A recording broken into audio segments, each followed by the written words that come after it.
What if I told you that your favorite instant noodles might have more in common with industrial plastic than real food? Before you slurp that next bowl of ramen, let's take a journey inside the high-speed, high-heat world of instant noodle production, where things aren't always as they seem. Instant noodles. Cheap, delicious, and ready in minutes. But have you ever wondered how they're made in factories at lightning speed? It all starts with a deceptively simple ingredient: wheat flour.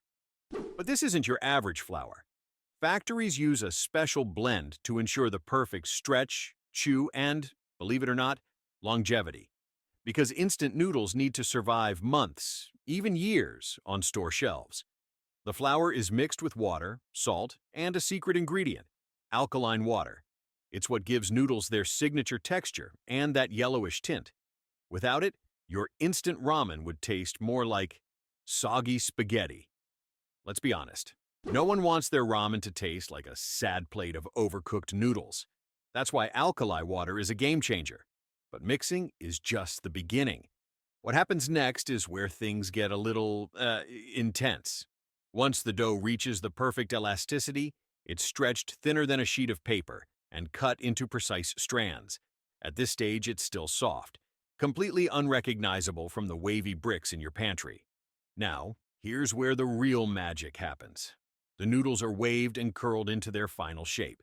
But did you ever stop to think, why wavy? It's not just for aesthetics. Those curves trap broth, ensuring every bite is packed with flavor. More importantly, they prevent the noodles from breaking during transportation. Ever opened a pack and found a pile of sad, broken noodles? No? You can thank this precise shaping process for that. But here's a question. How do instant noodles cook so fast? Because last time I checked, real pasta takes at least 10 minutes to soften. The answer lies in the next step, a process that's both genius and slightly concerning. This is the part they don't advertise on the packaging.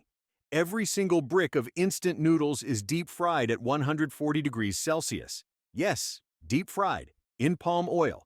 This removes moisture and turns soft noodles into those crunchy, long-lasting blocks you're familiar with. Without this step, instant noodles wouldn't be instant at all. But here's the catch. This process also adds an enormous amount of saturated fat. Some brands contain more fat than a serving of fast food fries. Suddenly, that midnight snack isn't looking so innocent anymore. You thought you were eating a light meal, but in reality, you've just had a fried snack disguised as dinner. But before you swear off instant noodles forever, let's talk about the final step. The one thing that might just change how you see these forever. Once the noodles are fried, they're cooled and sealed in airtight packaging. This protects them from moisture and extends their shelf life for months, or even years.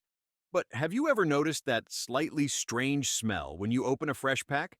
That's because many brands coat their noodles with preservatives like TBHQ, an additive also used in industrial chemicals to prevent oxidation. Yep, the same chemical found in some varnishes is also keeping your noodles fresh. So, should you be worried? Let's wrap this up. Instant noodles, a marvel of food engineering, designed for speed, convenience, and maximum flavor. But they come with trade-offs: high sodium, deep-fried fats, and preservatives you probably don't want in your daily diet. Does that mean you should never eat them again? Not necessarily. Moderation is key. Or you could just embrace the guilty pleasure and enjoy them once in a while. What do you think? Will you still eat instant noodles after learning how they're made? Comment below. Let's talk about it. And before you go, if this video opened your eyes, make sure to subscribe. More shocking food industry secrets are coming soon.